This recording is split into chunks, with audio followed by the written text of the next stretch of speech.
You know, it's funny. We live in a world where information is like um, constantly hitting us from all angles, Hmm. and it feels like it's never ending. And I feel like for a lot of our listeners out there, it's like you're just trying to figure out how to like get a grasp on what's important and actually learn something Mm. without being like overwhelmed by just the sheer amount of everything. And that's precisely what we're going to kind of dive into today. Yeah. We're looking at Joseph McCormack's book, Noise, Living, and Leading When Nobody Can Focus. Right.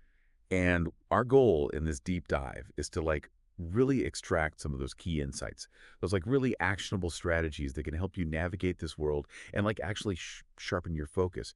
And the cool thing about McCormack's approach is that he kind of goes everywhere. Yeah. He looks at your personal habits, but he also looks at like larger societal trends. Hmm. Like even Kenny Chesney, right? His song Noise, it's like everyone's talking about this. Like just the amount of information you take in every day, it's kind of mind-boggling. So like how do you even begin to figure out what to pay attention to? It really is kind of a crazy amount of input that's just constantly coming at you from every direction. Hmm. And so it's natural to ask, well, why do you start tuning things out?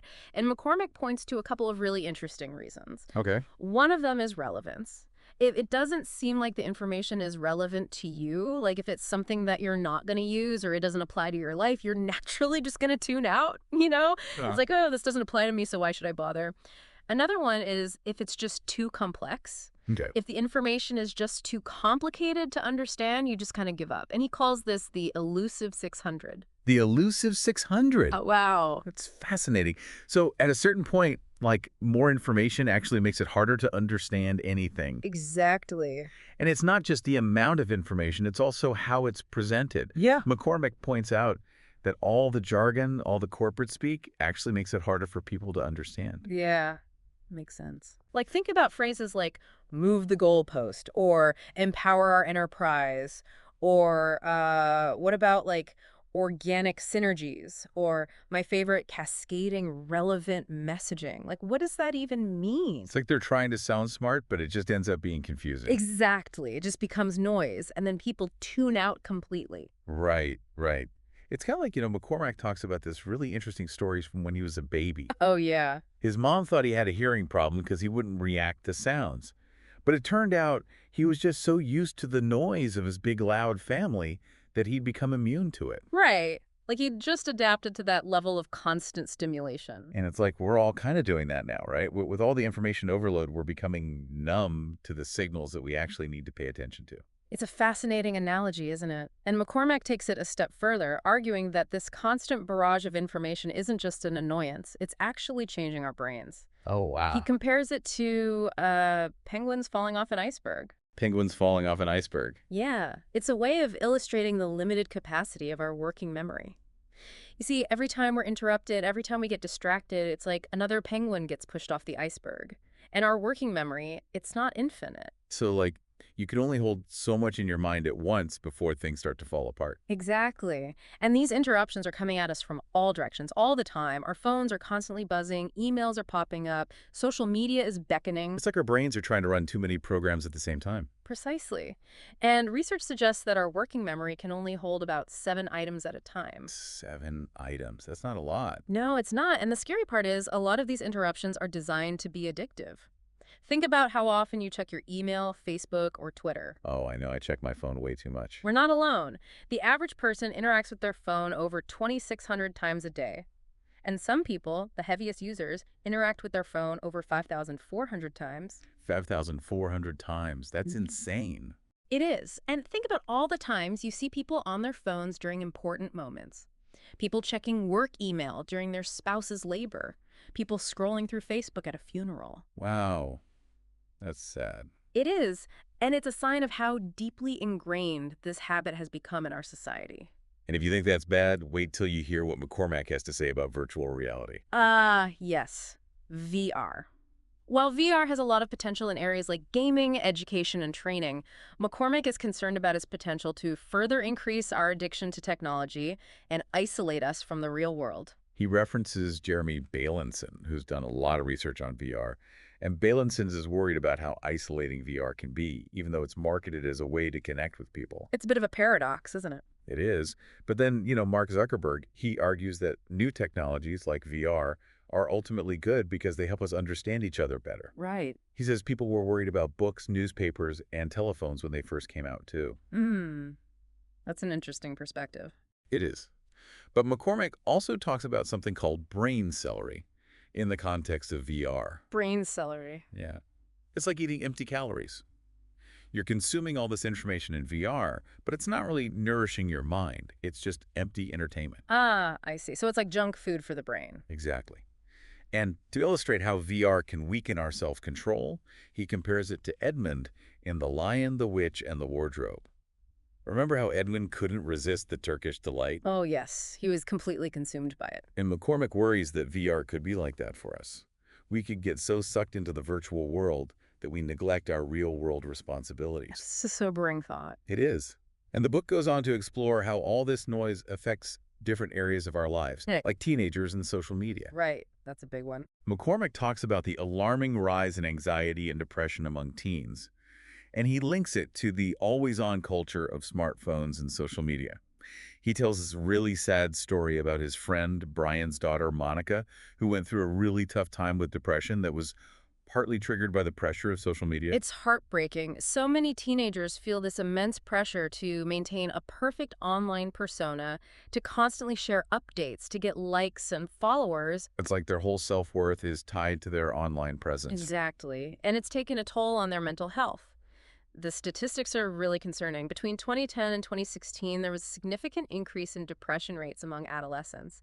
And suicide rates among teens have also been rising. That's terrible. It is. And there's research that shows a correlation between increased screen time and a higher risk of suicide-related outcomes among teenagers. Wow. So this isn't just some harmless fun, it's actually having serious consequences. Absolutely. And it's not just teenagers who are affected. This constant connectivity is also impacting leadership and communication in the workplace. McCormack talks about a case study of a failed merger where the CEO, Jonas, tried to keep everyone informed by sending out tons of emails, holding town hall meetings, and posting updates on social media. Right. But it backfired because people felt overwhelmed by the sheer volume of information. They couldn't process it all, and they ended up tuning out. It's a classic case of too much communication being just as bad as too little communication. Interesting. So even with good intentions, you can create too much noise. Exactly.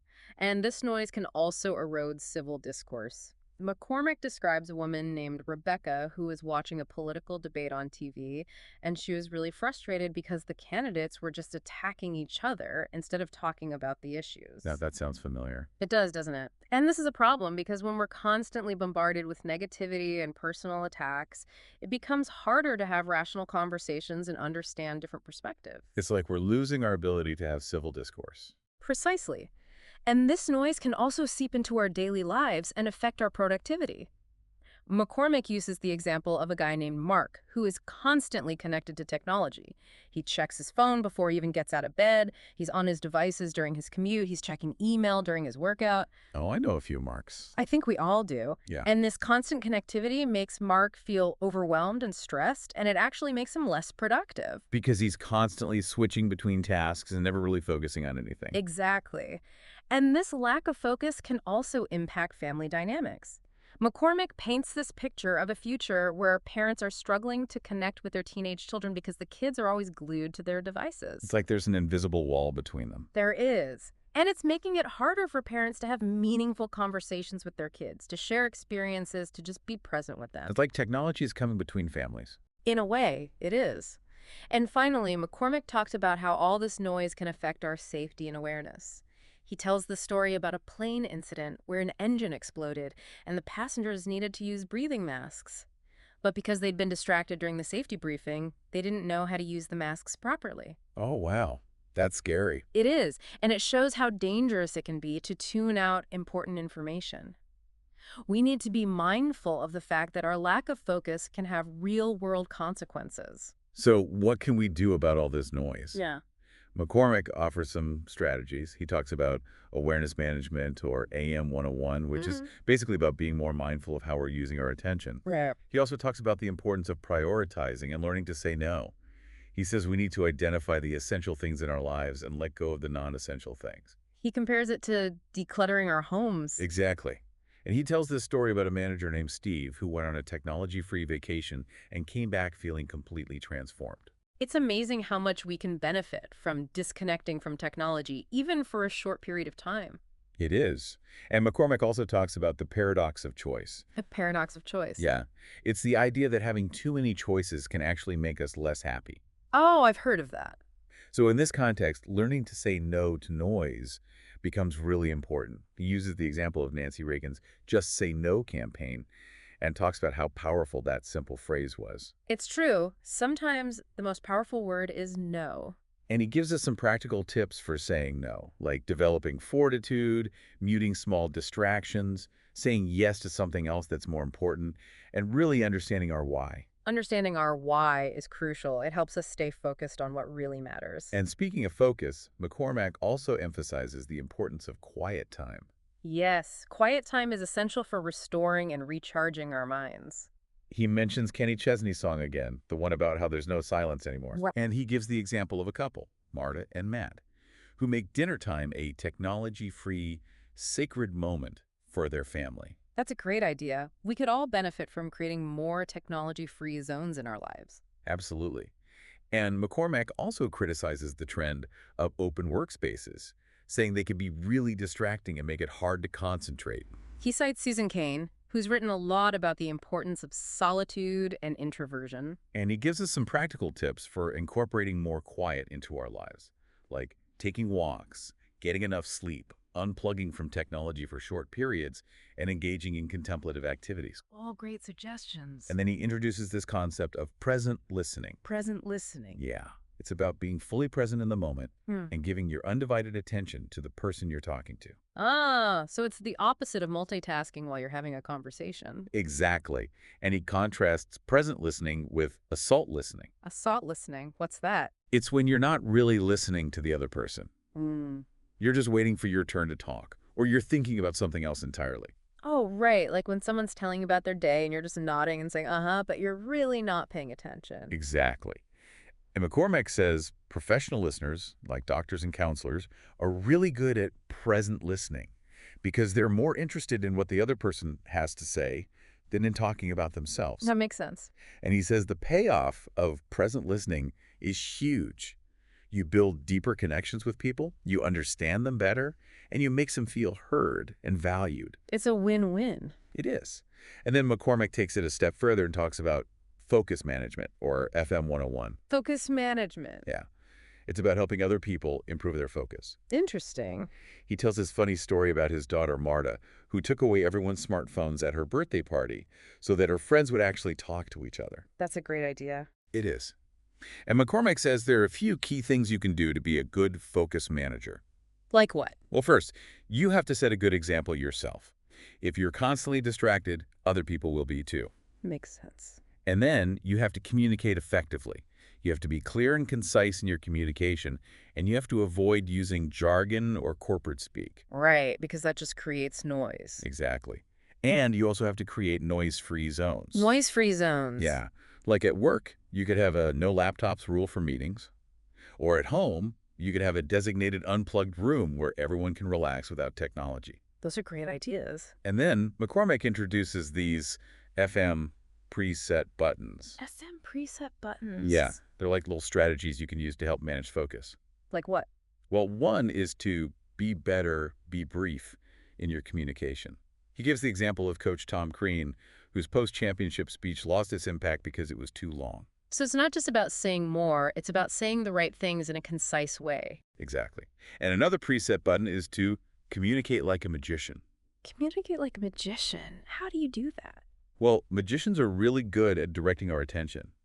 So McCormack talks about using techniques like alliteration, the hard turn, mindful metaphors, headlining, and the clapper. The clapper. Yeah, it's like a sudden sound or phrase that you can use to get people's attention back if they start to drift off. Ah, I see. So it's like a mental reset button. Exactly. And then McCormack talks about the importance of preparing the environment for noise reduction. He says open floor plans are often really distracting, and he suggests redesigning workspaces, homes, and schools to minimize distractions. Like banning laptops in meetings, creating unplugged home areas, and restructuring classrooms to be more conducive to learning. Exactly. And finally, he talks about the importance of facilitation skills. Facilitation skills. Yeah, like being able to help groups focus in meetings, classrooms, and even at home. He shares this story about a guy named Jorge who was evaluating teachers on technology integration. And Jorge found that the teachers who were best at using technology were also the best at managing student focus. So it's not just about using technology, it's about using it in a way that enhances learning. Exactly. And McCormack gives us some more FM presets for managing focus in different situations, like using the mute button in virtual meetings, establishing sound-off rules for in-person meetings, implementing the 7 to 7 rule for technology use at home, scheduling regular tech timeouts, taking a present listening pledge, and using a 1-minute meeting setup. Wow, that's a lot of great strategies. It is. And he ends by talking about the process of personal noise reduction. Personal noise reduction. Yeah. It's about assessing the risk and reward of different distractions, identifying your personal AM stations, which are basically your own personalized strategies for managing your attention, starting small with your changes, and saving and sharing the presets that work for you.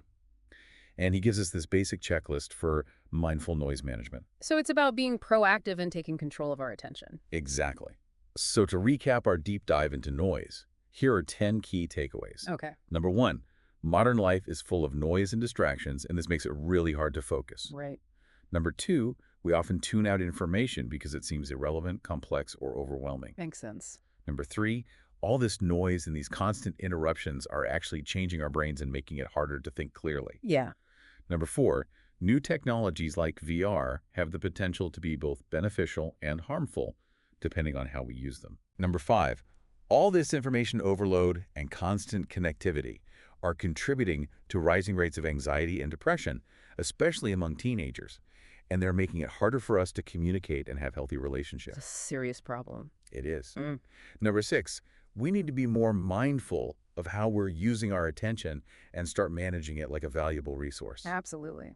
Number 7, we need to prioritize the things that are truly important to us and learn to say no to the things that aren't. Good advice. Number 8, quiet time is essential for our mental well-being, and we need to find ways to incorporate more of it into our lives. Agreed. Number 9, we can all be focus managers by helping the people around us improve their focus. And we can do that by setting a good example, communicating clearly, and creating noise-free zones. Exactly. And number 10, there are lots of practical strategies we can use to reduce noise and improve our focus, both individually and as a society. So it's not a hopeless situation. There are things we can do. Absolutely. And if you want to learn more about this, I highly recommend checking out McCormack's book. Yes, it's a great resource for anyone who wants to take control of their attention and live a more focused life. And as you go about your day today, just think about one area of your life where you could reduce some noise. Even a small change can make a big difference. It's true. Every little bit helps. So, until next time, be mindful of the noise and stay focused.